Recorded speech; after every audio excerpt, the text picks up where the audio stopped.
Kraft, and today is July 18th, 2022 in Hawaii, and the time is around 9:30 p.m. And I wanted to just have a chat with you. I don't normally do live streams at this time of night because this is kind of when I start to get tired and I'm ready to go to sleep. But for the last few days, a lot of things have been deep in my heart, and I've been thinking about them. I've been listening to music, and I've been blessed by having you know, those kind of thoughts. So I thought, I should just speak and tell you what I'm thinking. Um, there's so much that I think about during the course of a day or two that, it's like, do I really want to spend a lot of time doing that? I'll just try to recap, tell you what, is deep on my heart. Number one, I'm very, very thankful for all the experiences I've had. It's unfortunate that I can't put it in written form, or I haven't, because there's so much that is so deep.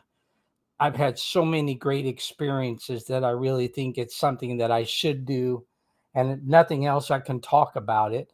You know, I was very fortunate. I was able to travel to some wonderful places, see wonderful things, experience um, different ways that people live, different kinds of food. And like one of the things that hits me right as I'm talking is going to India, and specifically northern India. I actually went into Calcutta, which is a big city, and it was a great trip. But I ended up going up to excuse me, India, and it was an area where there weren't too many people that looked like me. You could say white skin. It was Indian looking, brown skinned people. And the way I was treated was just wonderful. They treated me as an honored guest. I went there to speak at a conference. I was invited to go up along with a few other people, and Dennis Balcom, who was the primary speaker. But we were good friends, and he invited me to come along with him, and I was able to speak at the conference. And people walked for like 2 and 3 days to attend the conference through the mountains. They were highly motivated to go. But what I remember about that was kind of in the rolling hills of the Himalayan mountains, and they call that the Swiss Alps of India. The houses were beautiful. They looked like Swiss Alps houses. There was very little poverty there. People had education, and just the way that you felt there. Some experiences I had were, I had brought some oranges to eat from Hong Kong, which are easy to get. You buy an orange. They don't grow them in Hong Kong, but they sell them in the shop. They import them and sell them. Well, in India, they actually don't import oranges.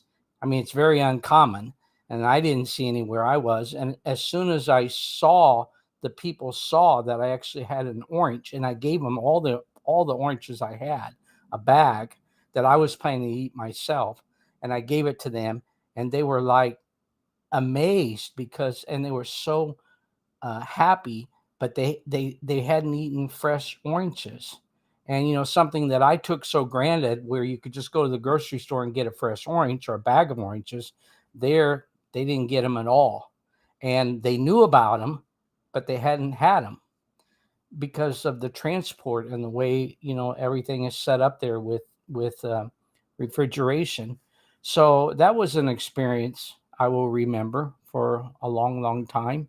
And then another experience was, there was one week, over a 3 week period. At that point, I was doing ministry in a lot of different countries. And I remember I went to France and I did ministry there. And the next week I was in London, England, speaking to churches, or gatherings of people. And the week before that was in Hong Kong.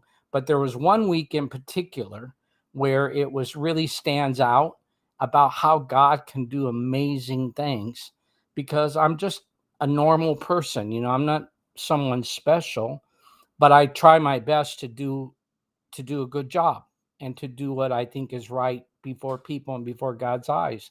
And I went to India and I did the ministry that I told you. I think that was maybe 10 days or 2 weeks, something like that, including the entire trip. And then I went back to Hong Kong, which is where my family was. I was never gone from my family much. I was always around like by far the majority of the year. But then there would be these kind of trips where I'd be gone for a week or 2 or 4 weeks, and then I'd come back home for months and months. So that's the way my life was. But then I went back to Hong Kong and I spoke in the church there. I can't remember the church, but probably the church I attended, or maybe it could have been a different one, but I spoke, which was normal for me in Hong Kong. And then I was there for a week. And then I had the opportunity to go to South Africa to speak in the churches. I was invited. It was all set. They said, we're going to help you get here. We're going to take care of everything. And I thought, okay, I'm going to do this, you know, but I've never really felt called to go to Africa. That was the difference. But people had invited me and I had the open door, the open invitation. And then after Africa, I was going to go to uh, France because that had been scheduled in advance and I've been doing it for years at this particular time. So it would have been Africa, South Africa. It would have been Paris, France, and speaking in church there because that was normal for me to speak in the church year after year at that particular time. And then the following week, it was to be London, and I was to speak there. And I did. I did Paris, I did London, but I canceled South Africa because, I couldn't do that. I just couldn't handle that kind of travel around the world. I did Paris, I did London, and then I was to go to New York, which was also my normal schedule. I would go to New York. I spoke there for years, and I went with churches, and I went there. And then I came back to Hong Kong. And the only one that I canceled out of was South Africa because I've always kind of regretted that because I wanted to go to South Africa and meet the people. I've got friends there and I wanted to see the country. But, God was using me in really a miraculous way. And just to be able to do that. Now, you've got to realize I'm not a wealthy person. The provision was there through the work I did and through the invitations that I was able to have. I used what I had to make those things happen. But it's not like I just fly commercial airlines everywhere and I stay with people. And so just the fact that I could speak week after week in a completely different culture, a completely different language, a completely different nation, that was an amazing experience for me. And I've never really done it like that. I've often traveled around the world, but not like that, where it was like one week you'd be in one place and the next week you'd be in a completely different place in a different part of the world. And that was like something that is amazing. And it's something that's deep in my heart because I lived it, you know, and and it's there, and all I can do is really explain it to you the best I can, which I've tried to do. Just the fact of going and being in when you go to different cultures. I'm not just talking about languages, okay? I'm talking about cultures. People are different in France and England, for example, totally different. The way they act, the way they think, how they treat people, their politeness, how they react. That was an amazing thing, you know? And then there were situations that I was able to do that had to do with, for example, there was a period of about 2008 where I really was able to accomplish a lot for Christ with the pro tennis players. And I was able to, I worked at it. It didn't just happen, but I was able to get little booklets it's called the Daily Bread in lots of different languages, and that's not normal. It's just because I had a really good relationship with that particular publisher, and they shipped me these booklets from their countries. So, like, I'd have Polish, and the books would be shipped to me um, from Poland, and we had like a central address where I was able to ship everything, and then I was able to take those to gather all the materials in these different languages. And I went to all these tennis players who were playing these tournaments, and they were from lots of different countries.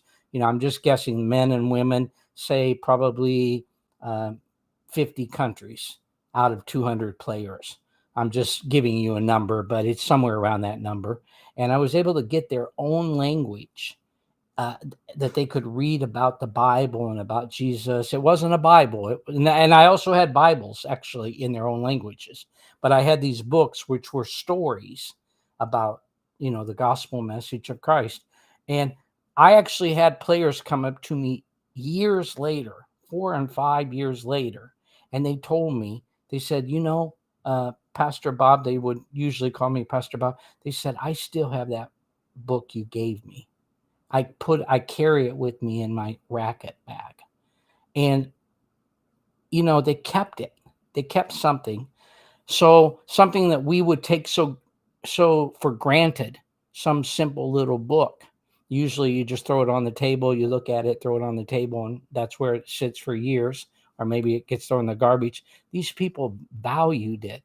And the fact that I was able to get it in some very, very tough languages, like in India, they have Urdu, and they have different languages. Tamil, I think that was another language from India, and really, really very unusual languages. Just the fact that we were able to get that, I was able to get it, and working with other people, and we were able to put that together, and just that I was going around at this tournament distributing all this, and I was able to do it. I was very well received and liked, and I was not rejected. And people would, of course, some people are more interested than others, but they would always be polite and take it.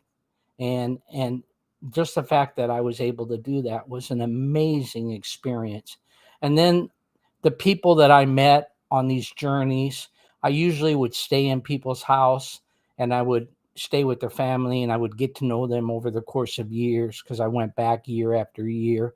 The relationships and how I got to see the people live was very unusual for me to stay, for example, in a hotel. That didn't happen, simply because we didn't have the finances to make that happen.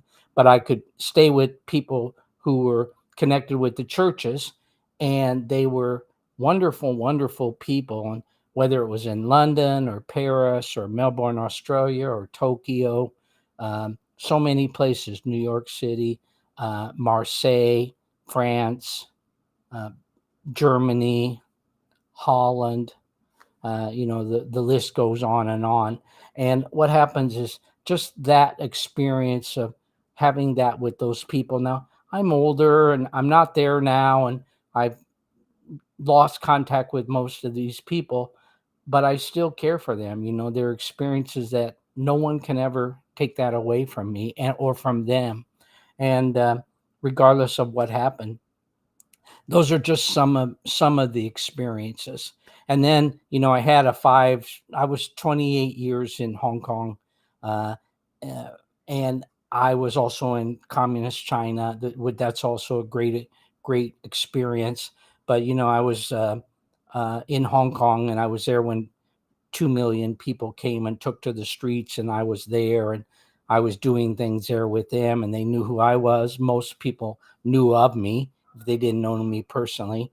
And then I was able to experience that and to see that. Just anybody who's ever seen 2 million, around 2 million plus people walk under you on a street, you will never forget that, because that's like an endless number of people, as far as you can see, moving in your direction and then passing you by. They were under me. I was on an overpass, and singing gospel songs. I taught the people how to sing the Hallelujah song, and later on they sang it when they were marching. And oh, I've been blessed. I'm not saying my life is perfect and I haven't had tough times, because I certainly have. And but just bringing up to you the memories that I've had, of so many great memories, and there are so many others, that I would share with you. But I wanted to kind of just give you an idea.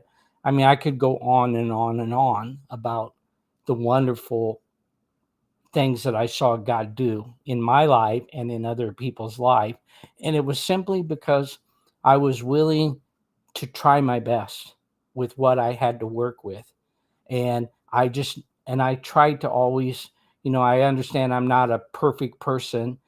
And, I tried my best to be loving and caring for people.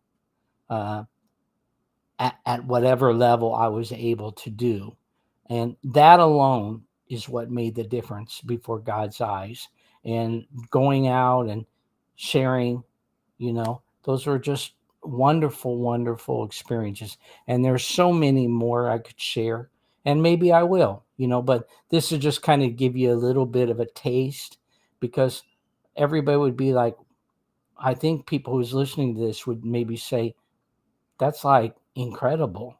Or they might even say, I'm not telling the truth. I lived it. I know what happened, and how it all took place. And I just wanted to share with you. And I think it's good for me to like share other ones, because I can come up with others too, besides the ones I mentioned. But I am thinking a lot about it. It's deep in my heart to talk about it, because at this stage in my life, I've got memories and I've got prayers for the people that I've come across, and I've still got love and concern, and I want the best for them. And some people have already passed on, uh, but passed on to the other side. That means this life is, as we know it, is finished, and there's wherever they go, which is heaven or hell. Most people I know go to heaven. They're believers in Christ. And I wanted to just share that with you. So I hope you don't mind. And I'm doing it at a very unusual time here in Hawaii. It's almost 10 o'clock at night.